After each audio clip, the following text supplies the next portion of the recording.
జగన్మోహన్ రెడ్డి గారేమో వాళ్ళ అమ్మ కడుపులోంచి ఊడిపడ్డాడు నేల మీద.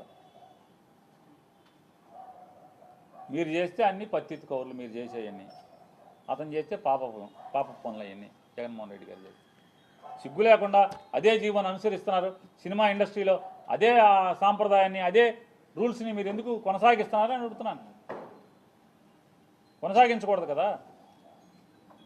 జగన్మోహన్ రెడ్డి గారు ఆ రోజు కూడా చిరంజీవి గారికి, మహేష్ గారికి, అలాగే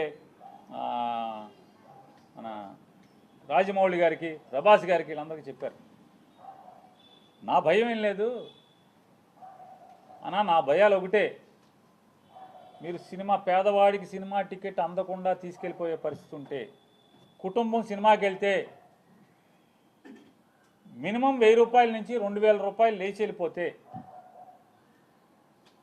ఇవాళ ఓటీటీ వచ్చేసినాయి, నెలకి 100 రూపాయలు కడితే చందా మొత్తం అన్ని సినిమాలు ఇంట్లో చూసే పరిస్థితి ఉన్నప్పుడు, టీవీ స్క్రీన్లు కూడా మారిపోయినాయి.